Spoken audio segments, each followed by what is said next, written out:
This is the Marvel Infinite Series Shanna. The figure is part of the second wave of the 2015 Marvel Infinite Series and sixth wave overall for the new Marvel Infinite Series series of figures.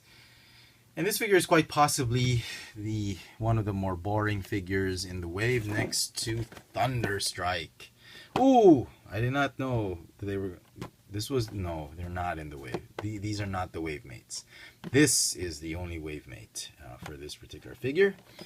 North Star and Colossus, Juggernaut Colossus, they're gonna be in the next wave, because the other figures that are in this wave is Thunderstrike, the Vulture, Doc Ock, Ultimate Spider-Man, her, and Daredevil, the armored Daredevil.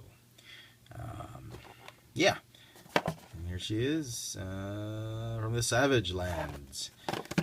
Not really the more interesting figure. I only picked her up because, well, she's a female figure, and she's she was a very hot comic book character, especially if artwork is done by Mike Choi.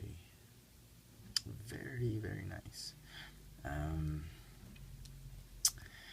The figure, on the other hand, leaves much to be desired. It uses sadly, the Black Cat figure mold.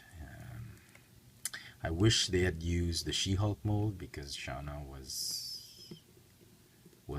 a little bit towering, not as big as Valkyrie, but she was pretty tall, I think, based on the way she was drawn in the comic books.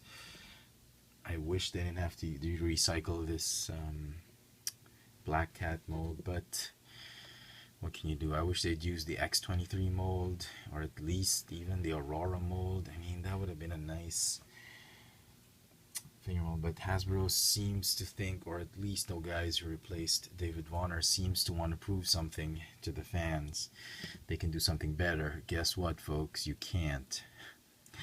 Anyway, she has a loincloth accessory on her waist that hangs on her waist.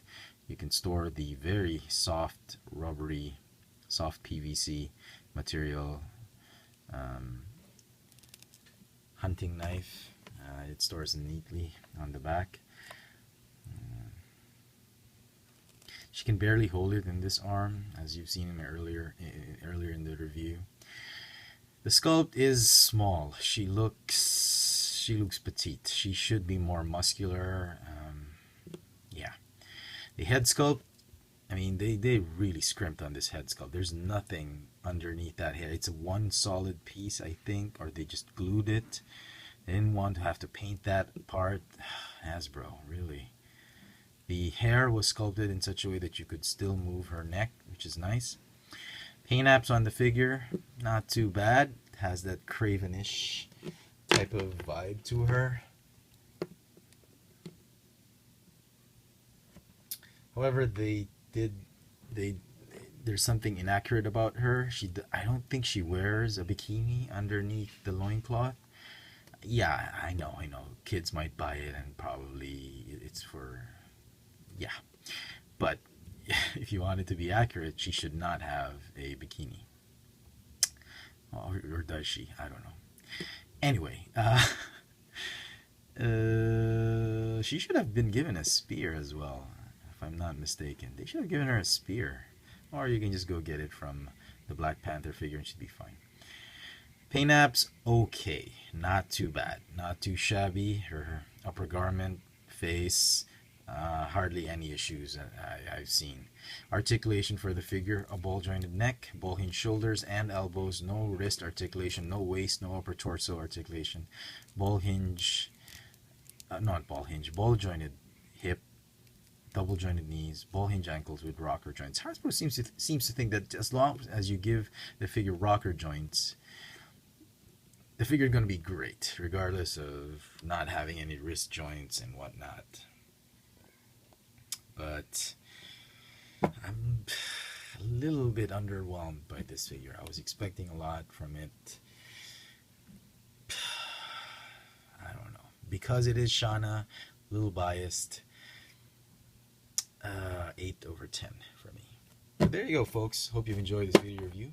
If If you did, please click the thumbs up icon at the bottom. Don't forget to share this video, like the video, subscribe to my channel, Chefatron, where this is the channel where I do all my video reviews for Transformers, Marvel, Star Wars, Joes, and whatnot.